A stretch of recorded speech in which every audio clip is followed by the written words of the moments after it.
di sini saya akan menjelaskan pengertian perikatan dan perjanjian. Perikatan adalah aturan yang mengatur hubungan hukum dan harta kekayaan antara dua pihak atau lebih yang memberi hak pada salah satu pihak kreditur dan kepada pihak lain yaitu debitur atas suatu prestasi.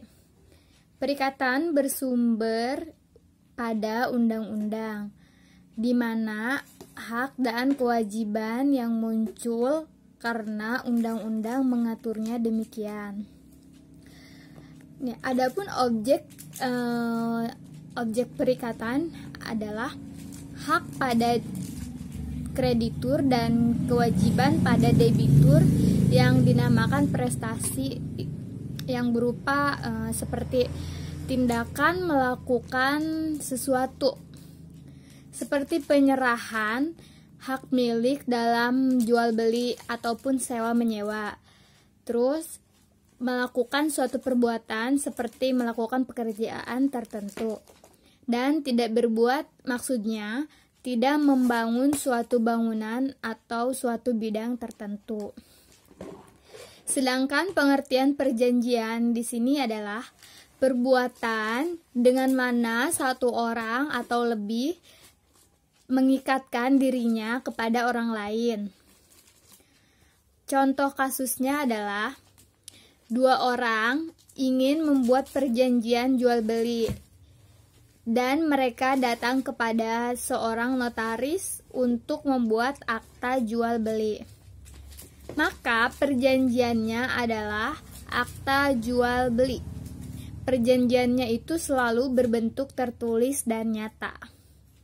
Sedangkan perikatannya adalah hak dan kewajiban yang muncul karena perjanjian tersebut, yaitu penjual mempunyai hak untuk mendapatkan uang penjualan. Kewajibannya dari penjual ini adalah memberikan atau menyerahkan barang yang dijualnya kepada pembeli. Sedangkan pembeli haknya memperoleh barang yang dibeli dari penjual tersebut. Terus kewajibannya adalah menyerahkan sejumlah uang pembelian kepada penjual. Asas perjanjian ada 7. Yang pertama adalah asas sistem terbuka, yaitu hukum perjanjian sifatnya terbuka dan fleksibel karena aturan perjanjian tergantung pada kesepakatan pihak. Yang kedua adalah asas konsensualitas, yaitu lahirnya perjanjian apabila adanya kesepakatan. Yang ketiga adalah asas personalitas, yaitu perjanjian sifatnya personal, tidak bisa diwakilkan. Yang keempat adalah asas itikat baik, niat baik dari para pihak dari awal hingga selesai. Yang kelima adalah asas pacta sunt servanda, yaitu perjanjian memiliki kekuatan layaknya undang-undang bagi para pihak yang menandatanganinya. Yang keenam adalah asas force majeure, yaitu debitur bebas dari segala tanggung jawab membayar ganti rugi apabila ia tidak melanggar isi perjanjian dikarenakan adanya kendala memaksa. Keadaan memaksa yaitu seperti bencana alam, kebakaran, kematian, dan lain-lain. Yang ketujuh adalah asas expedition non adiuplane counter. Debitur dapat membela dirinya atas tuduhan pelanggaran perjanjian dengan cara menyatakan bahwa krediturlah yang terlebih dahulu melakukan pelanggaran. Baik, saya akan menjelaskan tentang syarat sah perjanjian. Menurut Perundang-undangan 1320, Kitab Undang-Undang Hukum Perdata, yang pertama yaitu sepakat. Sepakat perjanjian hanya bisa lahir apabila adanya kesepakatan antar pihak yang biasanya ditandai dengan pembubuhan tanda tangan. Pihak yang membuat perjanjian harus sepakat atau setuju mengenai hal-hal pokok atau materi yang diperjanjikan, di mana kesepakatan itu harus dicapai dengan tanpa adanya paksaan, penipuan, atau kekhilafan. Misalnya, sepakat untuk melakukan jual beli tanah, lalu harganya, cara pembayarannya seperti apa, lalu penyelesaian sengketanya, dan sebagainya. 2. Cakap.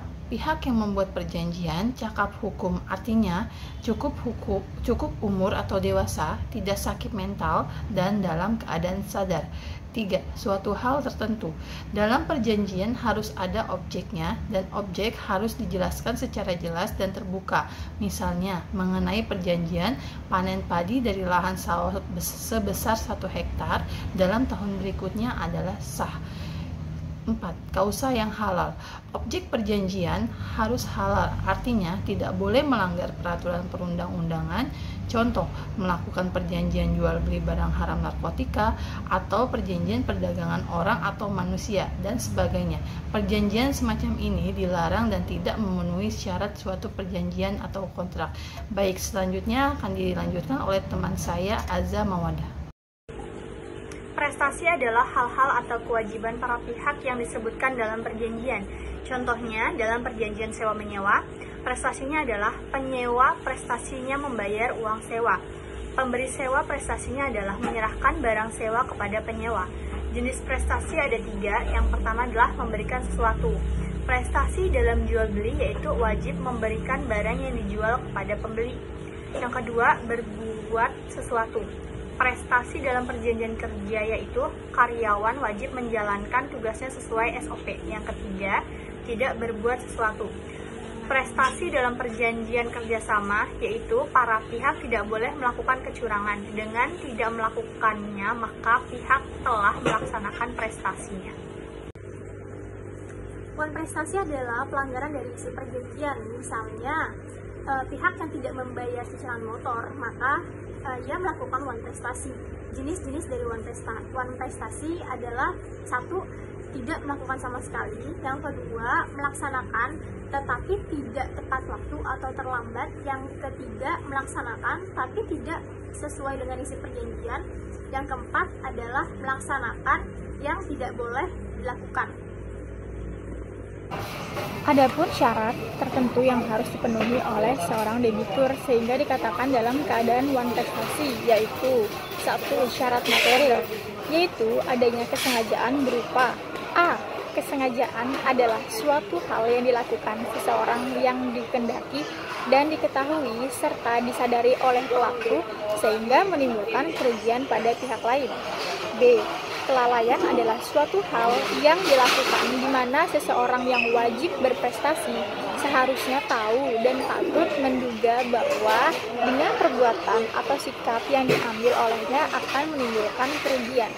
Syarat formil yaitu adanya peringatan atau somasi, hal kelalaian atau wan prestasi pada pihak debitur harus dinyatakan dahulu secara resmi, yaitu dengan memperingatkan debitur bahwa kreditor menghendaki pembayaran seketika atau dalam jangka waktu yang pendek. Somasi adalah teguran keras secara tertulis dari kreditor berupa akta kepada debitur supaya debitur harus berprestasi dan disertai dengan sanksi atau denda atau hukuman yang akan dijatuhkan atau diterapkan apabila debitur wan prestasi atau lalai. Penyebab terjadinya wan prestasi. A. Adanya kelalaian debitur atau nasabah. Kerugian itu dapat dipermasalahkan kepadanya debitur jika ada unsur kesengajaan atau kelalaian dalam peristiwa yang merugikan pada diri debitur yang dapat dipertanggungjawabkan kepadanya. Kelalaian adalah peristiwa di mana seorang debitur seharusnya tahu atau patut menduga bahwa dengan perbuatan atau sikap yang diambil olehnya akan timbul kerugian. Sehubung dengan kelalaian debitur, perlu diketahui kewajiban-kewajiban yang dianggap lalai apabila tidak dilaksanakan oleh sang debitur, yaitu 1. Kewajiban untuk memberikan sesuatu yang dijanjikan.